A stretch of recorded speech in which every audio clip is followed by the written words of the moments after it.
canais digitais do Grupo Estado, seja bem-vindo a mais uma edição do Mentalistas. Eu sou a Camila Tulinski, jornalista e também psicóloga, e toda segunda-feira às 11 da manhã trago uma edição falando sobre comportamento e saúde mental. Hoje uma curiosidade no Mentalistas. Por que a gente é tão curioso em relação aos reality shows? Por que dá tanta vontade de espiar atrás da fechadura? É o que vamos desvendar agora aqui no Mentalistas. As principais questões da atualidade, analisados por especialistas renomados. Começa agora Mentalistas, com Camila Tulinski. E para falar sobre esse assunto, eu convidei o escritor A.R. Miranda, ele que é autor do livro O Maior Show do Mundo. Tudo bem, Miranda? Tudo bom. Tudo Obrigada, bom, viu? Seja bem-vindo. Obrigado. E também do outro lado aqui do Mentalistas, o editor de imagens, Júlio Frankfort. Tudo bem, Júlio? Bom dia. Tudo bem, bom dia. Tudo ótimo. Bom, a gente É diretor de imagens, mas também tanto faz. Ah, diretor de imagens. Eu acumulo 40%. Ótimo. É trabalha nos bastidores da televisão, né, mesmo. Júlio? É. Tem muita história para contar e ele já participou de várias edições de reality shows, né? Casa dos Artistas, do SBT. Big Brother, da Globo. Quais mais que você Big participou? Brother, na verdade, eu fiz só uma prévia para entrar um convidado, mas eu fiz A Fazenda, no SBT foi Casa dos Artistas, protagonistas de novela, O Grande Perdedor. Cheguei a fazer para a Sony o Next Brasil Top Model, 5 edições da Fazenda e alguns por aí. Tá difícil lembrar, mas são 13 por aí. E quando você começou a fazer reality show, como é que surgiu esse convite, né? Acho que talvez Casa dos Artistas tenha sido o primeiro reality que você participou. Você podia contar um pouquinho dessa experiência para nós? Podia. Na verdade foi o seguinte, eu fui contratado aproximadamente 3 meses antes do início da casa e não existia reality show no Brasil. Então eu ia para lá, eles me levavam numa van fechada com cortininha pra gente não saber onde era, que na verdade era no bairro do Morumbi, ao lado da casa do Silvio. E lá eles pediam para falar onde que... Nessas janelas aqui a gente vai ter câmera atrás, profissionais mesmo ali operando a câmera. Mas eles precisavam de pontos estratégicos ali para que não perdesse nada da casa com câmeras robóticas. Então eles falavam, olha, onde que, por exemplo, nesse banheiro, onde que a gente não perderia ação nenhuma. E eu fui colocando. O problema é que nunca me disseram o que era. Então até uma semana antes eu não sabia que era um reality show.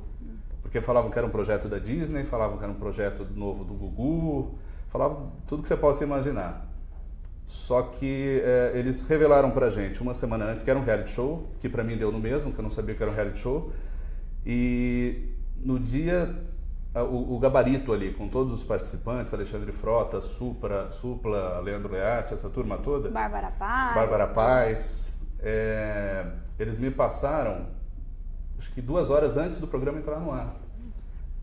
Pra gente saber quem é que tá chegando. Então a gente acabou caindo nessa assim.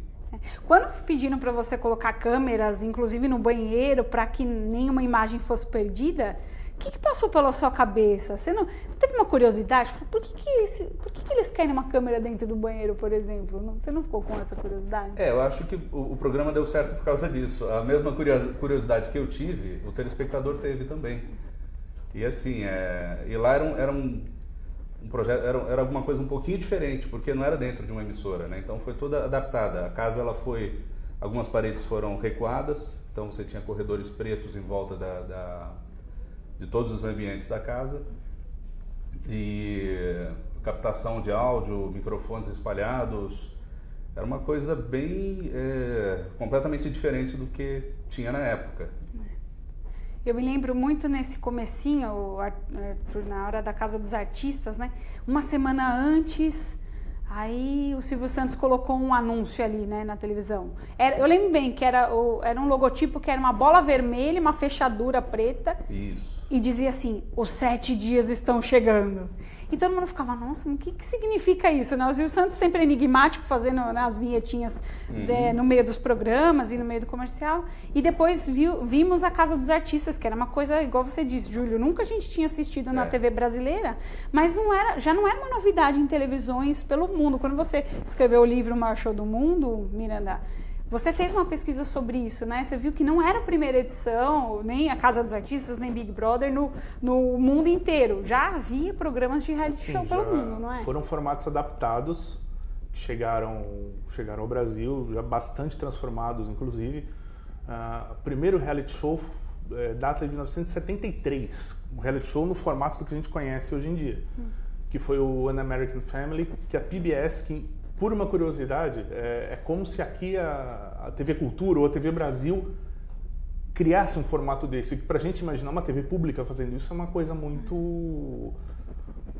parece meio surreal, mas foi realmente, o primeiro reality show foi esse reality show americano, que ainda assim, antes de entrar no ar, eles testaram muito para saber se o público iria gostar desse formato ou não. Tanto que foram feitas, se não me falha a memória, foram 4 edições teste até o programa entrar no ar. Ele ficou, eu acho que durante uns 6 meses, uma coisa assim. Quer dizer, desde a década de 70... Isso na década de 70. E para valer mesmo, nesse formato de confinamento, como a gente chama, houve uma experiência que infelizmente eu não vou recordar o nome agora, mas houve uma experiência exibida no Discovery Channel no final dos anos 90. Foi mais um experimento psicológico, na verdade, que foi criado. Confinou acho que 20 pessoas durante um mês, uma coisa assim. E depois, em 99, o John DeMol criou o formato do Big Brother, já o Big Brother mesmo, que foi o primeiro oficial mesmo de confinamento, como programa pensado para entretenimento, na Holanda. E esse formato logo em seguida foi comprado pela TV Globo aqui, só que o SBT saiu na frente realmente com a Casa dos Artistas. Agora eu vou usar essa palavrinha que o Miranda trouxe pra gente, confinamento, Júlio. Nessa Casa dos Artistas, já que foi a primeira, né, pelo ineditismo aqui no Brasil, como é que os participantes se comportavam? Pelo que você observou ali no começo, eles fingiam ali, porque eram celebridades, muitos atores, e que por vezes ali estavam acostumados com câmeras. Eles só não sabiam, acho que exatamente onde estavam as câmeras, que elas eram espalhadas. Mas eles sabiam o propósito do programa, né? Sim. Como é que você avaliou naquela época, a questão do confinamento? E se você pode dar um paralelo com o último reality que você participou no bastidor, né, pra gente fazer essa análise aí de comportamento? Então, é bem diferente. É bem diferente pelo seguinte, eles, mesmo eles estando acostumados com os holofotes, digamos assim, eles, assim como a gente, eles não tinham noção do que era aquilo. E muito menos noção de onde eles estavam. Eles não sabiam se era dentro do SBT, se era fora do SBT. Porque eles chegavam vendados, então, eles nessa chegaram casa. vendados. Sim. Eles chegaram vendados. E foi bem turbulento. Foi bem turbulento, porque assim, teve um certo momento, o programa ele durou 45 dias, ele terminou próximo ao Natal, que todos começaram a se revoltar, não vou falar o nome de participante, mas jogou prato na porta, que queria arrebentar, porque queria sair, porque não aguentava mais, e foi preciso, um rapazinho aí que parece que é dono de um canal aí de televisão, que fala assim, ele entrou com isso tem foto até na Veja, acho que se eu não me engano até do Estadão. Ele entrou com painéis, com recortes de jornal e de revista, dizendo da audiência que era uma coisa assombrosa, de 30, 40 pontos de audiência. Que é muito para a TV. Isso. É muito, ainda mais para a época, que a Globo dominava muito mais do que hoje em dia. Porque hoje em dia a coisa tá bem mais próxima. Então, eles realmente quiseram sair da casa. Quem descobriu que estava... foi engraçado. Quem descobriu que eles estavam ao lado da casa do Silvio Santos, no bairro do Morumbi, foi o Supla. Porque ele subiu num jardinzinho. Ele levou uma puniçãozinha ali, mas ele subiu no jardim e falou, olha, eu lembro do episódio do sequestro e eu conheço essa casa. A gente está do lado da casa do Silvio.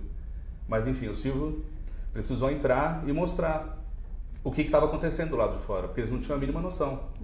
Eles estavam começando a enlouquecer mesmo. Um cantor que estava, o Leandro Learte, ele chegou um dia que ele sentou, e se tiver me ouvindo aí vai me bater depois, mas assim, ele sentou no canto da sala, durante o jantar, ele falou que se não tivesse chocolate e aquele refrigerante, ele não ia mais participar, ele ia se trancar. Então ele ficou lá. Então assim, é uma coisa que mexeu muito com eles. Depois que eles descobriram isso, depois de acho que de uns 20 dias, 15, 20 dias, eles começaram a jogar esse jogo. Hoje em dia não. Por exemplo, na Fazenda, que eu fiz desde o início, eu fiz 5 temporadas e passei a bola agora, porque assim, é tão desgastante para quem está lá dentro como para quem faz. É uma coisa bem estressante ali. É divertido, é gostoso, mas assim, o nível de estresse ali é um pouquinho alto, de concentração, na verdade. Mas agora o pessoal já entra lá para jogar. Inclusive, uma das coisas que fala no livro do Miranda, em relação a assassinatos e não sei o quê, isso dentro de um reality show, de uma outra forma, acontece. Porque o cara vai lá, por exemplo, esse que participou do Big Brother, que está agora na Fazenda, Marcos Harter, não sei o nome. Ele joga e ele faz uma pressão psicológica para, no sentido figurado, matar o cara que está lá e tirar do jogo. Isso que é interessante no livro. Puxa, vou até aproveitar, deixa aqui do Júlio, Miranda. Conta pra gente, O Maior Show do Mundo é o nome do livro do Miranda, que tá aqui com a gente. É um livro que está só, por enquanto, na plataforma Kindle, né? Pra quem apenas para Amazon, na Amazon, plataforma Kindle. Para quem tiver acesso. Eu li e recomendo fortemente, né, o livro. Assim, você nem percebe, quando você vê, já terminou. E eu não conseguia parar de ler. É fantástico, fica a dica. No fim, a gente presta mais um serviço. Mas queria aproveitar essa deixa. O Júlio comentou que no seu livro os participantes vão morrendo, sem spoiler, porque isso já acontece logo nas primeiras páginas ali, né? Como é que você teve essa ideia de fazer um reality dessa maneira? Porque quando eu li o livro eu fiquei pensando, puxa, pode acontecer, igual o Júlio falou, é tanta pressão num confinamento, pressão psicológica de todas as espécies, privações que os participantes passam, que eu fiquei pensando, puxa, de repente poderia ter acontecido um assassinato de alguém dentro de um reality? Conta um pouquinho mais pra gente do O Maior Show do Mundo, que é o nome do seu livro. Bom, a ideia partiu do seguinte. Bom, primeiro que o ser humano ele é capaz de muita coisa absurda por fama, por dinheiro. E isso acho que todo mundo vê todo dia na imprensa, não é nenhuma novidade que eu estou contando. E num ambiente desse, onde as vaidades são muito afloradas, o que poderia acontecer caso os limites éticos fossem rompidos, enfim, seria realmente a coisa sair de controle. A gente isso também não é nenhuma novidade. Se você parar para pensar que 2000 anos atrás existiam os gladiadores que se matavam para o público, em questão de fama, do pagamento deles, etc e tal. Mas voltando aqui ao livro, porque eu já devo ter me perdido inteiro, o caso é esse. A gente pesquisou bastante sobre o assunto dos reality shows, enfim, e o principal foi mostrar o que aconteceria se algo realmente saísse do controle dentro de um programa desse tipo. E qual seria a reação do público? Não só do público. O Júlio aqui, ele pode dizer melhor que ninguém. Os meandros, os bastidores da televisão, pouca gente conhece. Mas é uma coisa maluca, é um mundo à parte que o público não conhece. O que a gente sabe é que é uma disputa pela audiência frenética, absurda. Não é? E é justamente isso que eu resolvi abordar nessa história. O que está acontecendo é como está lá no prefácio, inclusive. É um thriller psicológico. É o que está acontecendo para o público, é o que está acontecendo dentro da casa. Que é um programa na linha do Big Brother. Com todos os seus estereótipos que você vai encontrar em qualquer programa desse tipo. Confinamento, câmeras, todo aquele show de vaidades, etc e tal. E principalmente esse atrito que existe do pessoal que está no ar e o pessoal que está por trás das câmeras. E justamente aí começa toda uma batalha pela audiência, uma batalha de sobrevivência, além de tudo. Eu não vou dar spoiler, mas Um que é muito claro, porque já vai na primeira linha da história. A história já começa com uma participante que morre e ninguém sabe o que aconteceu, o diretor, que é um daqueles diretores de programas que acha que pode de tudo na vida. Ele é chamado e descobre que tem alguma coisa fora do comum acontecendo.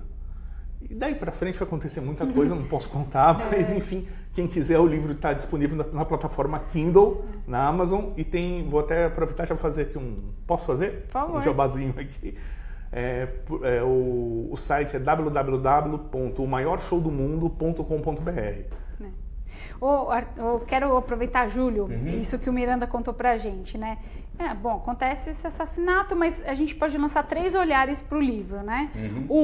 Para os participantes que estão confinados ali. Sim. 2, para os telespectadores, que, como eu disse no comecinho do programa, né? O símbolo da fechadura, ele é enigmático. Não tem pessoa que não queira olhar ali, espiar, dar aquela espiadinha ali por trás da fechadura. Despertar a curiosidade. Desperta a curiosidade. Assim, na psicologia a gente fala de voyeurismo, né? Quando a pessoa quer muito ver o que está ali por trás. A gente podia citar muitos filmes sobre isso. O próprio Janela Indiscreta, do Hitchcock, por aí vai. Tem muitas obras que falam sobre isso, né?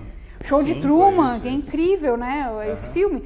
Então, assim, pegando isso que o Arthur falou, mas por trás das câmeras, essa coisa da disputa pela audiência, eu fico imaginando um diretor de reality show, ou toda a equipe ali que é cobrada por isso, o estado de êxtase que uma equipe fica quando alcança grandes números de audiência. Você fez parte dessa primeira equipe, né, de reality show da Casa dos Artistas, mas de muitas outras que conquistaram índices de audiência incríveis, né? Você que está por trás disso também, junto com muitos outros, né? Qual que é a sensação que você tem? Você creio que você deve ter lido também o livro, né, do Miranda. Sim. É aquela coisa mesmo, quer dizer, do bastidor? Vale tudo pela audiência num reality? Qual que é o depoimento? Eu acho que matar, não. Ainda bem, né? Não sei. Pelo menos eu não conheço ninguém que tenha morrido por causa disso ainda. Mas na semana que vem. Mas assim, a disputa é grande, porque assim, por exemplo, isso não só no reality show. Eu acho que, por exemplo, eu estou há 9 anos na Record, vou fazer 9 anos agora. O programa que eu faço ao vivo lá, que é o Domingo Show, você fica trabalhando de acordo com o que está acontecendo na audiência. Então, por exemplo, a Eliana saiu para o intervalo, saiu para o break. Então, essa matéria que a gente está colocando no ar, então já entra um GC falando o que é a matéria, o que vai acontecer, então chamando. Então, isso tem esse negócio de casar break, que horas que a Globo sai para o break, que horas que o SBT sai para o break. Isso tem mesmo, a disputa é grande. Lógico que assim, num reality show, e nesses 2 que eu participei que deram muito certo, principalmente os primeiros, tanto a Casa dos Artistas quanto a Fazenda, a gente tinha um grito de guerra lá dentro, que era o Chupa Globo. Porque assim, a audiência começava a subir, e o grito de guerra era Chupa Globo. Mas no caso de suco, eu estou querendo dizer. Mas tem isso mesmo. E essa empolgação passa também para a equipe inteira. Porque assim, por exemplo, eu estava trabalhando lá na época com 51 câmeras. Fora a equipe de produção, todo mundo que está me ouvindo, está comigo ali, sonoplastas, operador de VT, tudo isso. Então essa empolgação realmente passa, e essa disputa existe pela audiência, em vários aspectos ali. Mas eu sei, não vai chegar nesse nível. Mas se você de repente colocar a Agatha Christie para dirigir um reality show, aconteceria. Né? De repente dentro de um trem, né? Pode acontecer, né? Olha, eu estou conversando aqui no Mentalistas com o Júlio Frankfort, que é editor de imagens, né? Diretor de imagens, trabalhou em vários reality shows, e também o A.R. Miranda, que é escritor e autor do livro O Maior Show do Mundo. Você, internauta da TV Estadão, pode compartilhar esse vídeo. Nós estamos ao vivo, mas ele fica disponível aí no Facebook do Caderno Metrópole do Estadão e também no canal do Estadão no YouTube, tá bom? Muita gente acaba perguntando, quero assistir de novo, então fica a dica aí. Estamos ao vivo, mas depois você pode assistir novamente, né? Miranda, conta uma coisa pra gente. Nesse livro, as pessoas vão morrendo, não é spoiler, não vão brigar comigo, porque eu já disse que já começa desde das primeiras páginas do livro, né? Terceira linha você já sabe que Terceira linha você já aconteceu. sabe, então não é spoiler. Mas como é que fica o papel da polícia nisso? Quer dizer, você citou o diretor lá, que fica feliz da vida, mas ele acaba sendo um parceiro da polícia ali durante a trama, ou não? Ele acaba abrindo mão dessa coisa legal e burocrática da polícia? Como é que é? Na verdade, ele faz um jogo durante o programa, porque no começo a polícia está lá para fazer o trabalho dela, chega lá, dá aquela investigada, vem o pessoal do ML e tal. Só que, com o tempo, ele começa a conversar com o pessoal da polícia científica, que começa a pedir mais informações, etc e tal. E a própria polícia começa a sentir que esse diretor pode ser a peça-chave ali dentro, além de... A polícia também desconfia um pouco que ele possa ter algo a ver, mas eles formam uma aliança nos bastidores. E eu não sei se eu devo contar um spoiler gigante aqui, mas enfim, vamos lá. Um policial vai ser infiltrado como um participante do programa. E ele vai passar por tudo que os participantes passam, até porque ele é um policial, não é um policial de atuação em rua, ele é um policial forense, ele trabalha em laboratório, a cara dele não é conhecida, ninguém sabe quem é ele. Então ele entra como um participante a mais e começa a fazer a investigação um a um. Cada um dos participantes, inclusive tentando evitar que outras mortes aconteçam. Só que ele vai enfrentar todos os problemas que possam ser decorrentes se você participar de um programa desse. Eu acho interessante porque teve esse infiltrado, que é um policial, e a gente para por aqui, não vamos contar mais, senão fica spoiler. Júlio, para lançar um outro gancho para você. Nesses realities, por vezes, sai uma pessoa, sim, ela fica um tempo fora e depois ela volta, né? Acaba sendo uma estratégia dos diretores, esse retorno de alguns integrantes. Você poderia citar algumas dessas situações? Olha, né? uma que teve, na verdade, foi por força de ser um programa novo, foi a volta do Alexandre Frota na primeira casa. Ele era polêmico também na casa. Ele era polêmico. Né? Eu lembro um pouco disso. Ele é um cara polêmico, né? Até hoje. Meu irmão. Então, ele voltou para casa. Agora, assim, em outros, acaba voltando, às vezes, não na mesma edição. Por exemplo, essa edição da Fazenda, ela é só com ex-participantes de reality shows. Essa é a Nova Chance que está no ar agora. Mas, fora isso, você tem...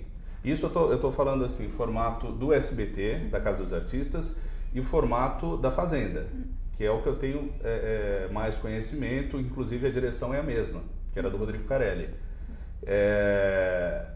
Você tem um participante, por exemplo... A Bárbara, ela era repórter do Mesquita, do Otávio Mesquita na Band na época, não é Cobalt, acho que é a Bárbara Cobalt. E ela desistiu na primeira semana ali. Então, assim, existem 2 ou 3 pessoas que já fizeram toda a ficha, porque, só para vocês entenderem, a pessoa para entrar no reality show, nesses 2 específicos que eu estou dizendo, eles passam por uma série de avaliações psicológicas, avaliações de saúde. Como são essas avaliações? Você pode dar um exemplo? Com a psicóloga e com médicos mesmos, para saber se ela tem algum problema, se ela vai passar algum nervoso no confinamento e vai acontecer de morrer dentro de um reality show. Então, se toma algum remédio controlado, se poderia realmente ficar ali dentro. Então, é isso.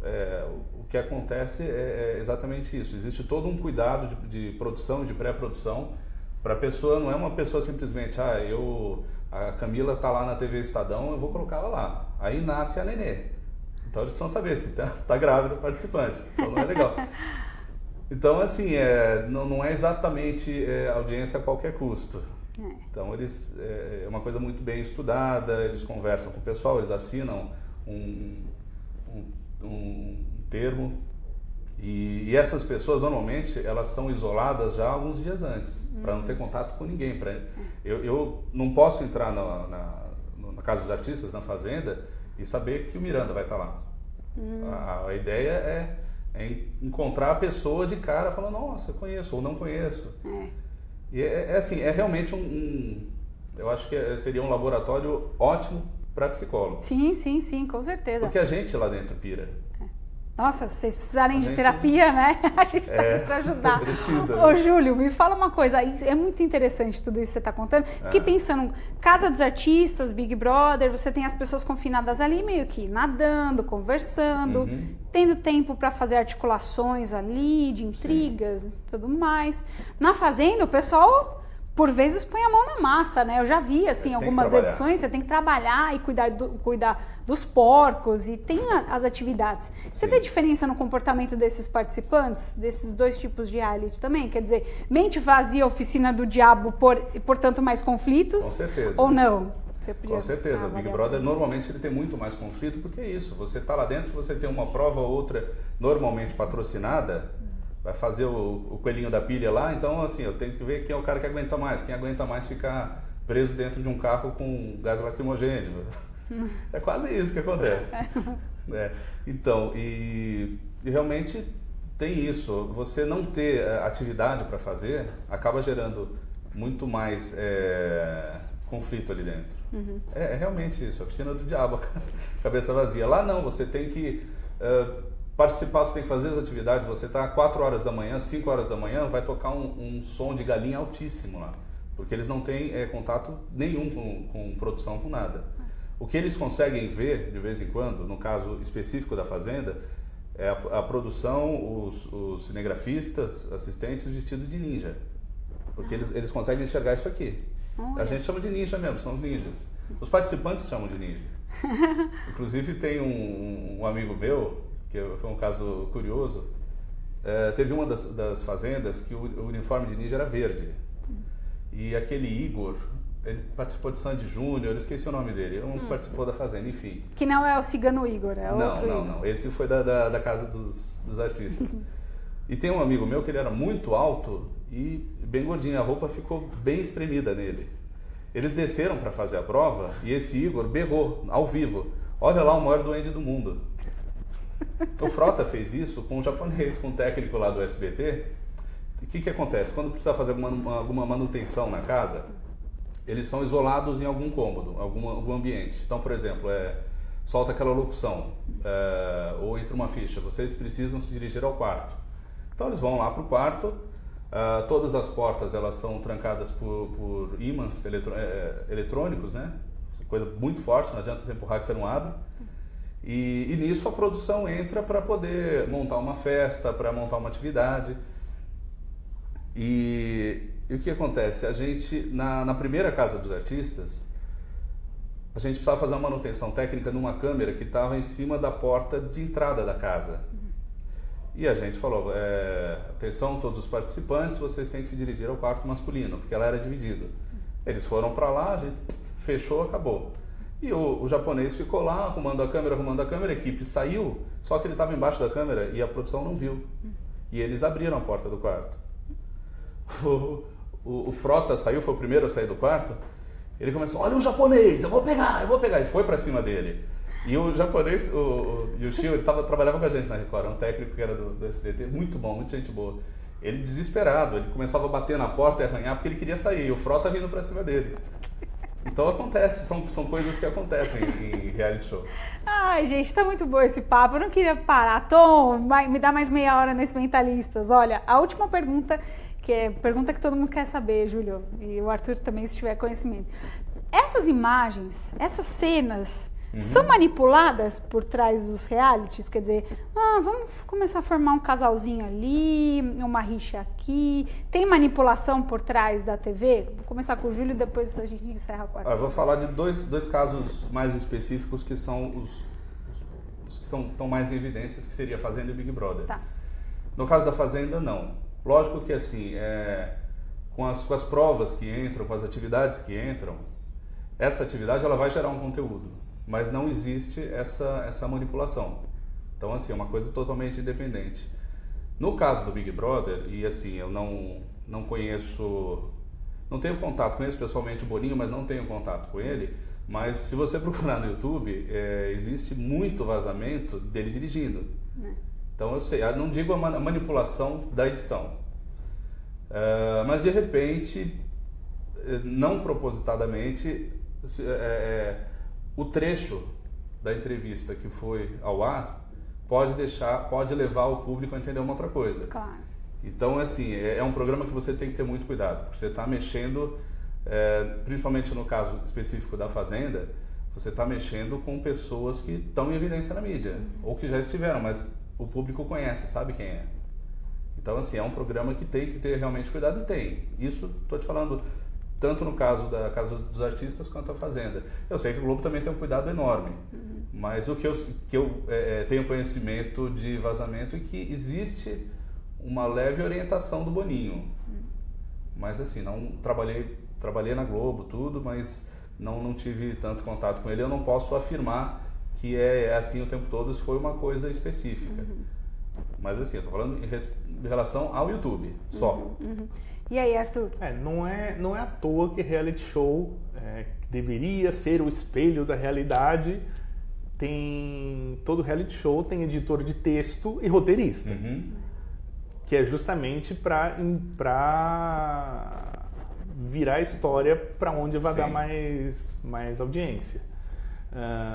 Ele contando aqui, até me recordei de um caso que eu pesquisei, um reality show de confinamento que não sei se muita gente vai lembrar, mas que aconteceu, acho que foi em 2010, se não me falha a memória, 2011, enfim, que a Band fez o Busão do Brasil. Alguém lembra dessa história? Não sei, Busão do Brasil. E teve o da Sabrina também, que tinha o parlatório que era tipo Big Brother também. O Busão do Brasil era um reality show de confinamento dentro de um ônibus que rodou o Brasil inteiro. Pesquisei bastante, conversei com muita gente que trabalhou nesse programa. E aconteceu que esse programa ele tinha um patrocinador principal que solicitou que fosse aquela coisa do mesmo molde para ter bastante pegação, etc e tal, não sei o quê. Beleza. 2, 3 dias antes de entrar no ar, já todos os participantes selecionados já sabia o que ia rolar, qual era a química que ia acontecer ali. O patrocinador principal chegou à conclusão, olha, esse negócio de pegação tal não vai pegar bem para minha marca. Precisa ser um reality show muito família. Aí você imagina o trabalho que os roteiristas, que os editores de imagem tiveram para transformar o programa com a equipe que já estava toda lá pronta para se pegar o que aconteceu. Então tiveram que transformar tudo e não tiveram que transformar com a mesma equipe. Esse programa ele foi totalmente, em matéria de conteúdo, ele foi muito diferente do que acontecia dentro do tal ônibus com o que aconteceu para o público. E era muito interessante. Inclusive eles mostravam... Era uma ideia genial. Cada cidade que eles paravam, eles mostravam a cidade, faziam atividades ali no meio. Foi muito legal. Eu particularmente conheci esse ônibus que foi adaptado para ser um estúdio móvel. Como montagem, era uma ideia fantástica. Bom, eu agradeço muito a participação do escritor A.R. Miranda, autor do livro O Maior Show do Mundo. Pela Amazon você adquire o seu, né, e vale a pena. Parabéns pelo livro, obrigado. Miranda. E do outro lado aqui do Mentalistas, o diretor de imagens, Júlio Frankfort. Obrigada pela presença, viu, Júlio? Obrigado a você. Obrigada. Muito obrigado. Obrigada pela sua audiência. Espero que a gente atinja 35 pontos no Ibope da TV Estadão, como o Júlio falou aqui. Obrigada, a gente se encontra na segunda-feira que vem aqui no Mentalistas. Tchau, boa semana. Você acompanhou Mentalistas com Camila Tulinski.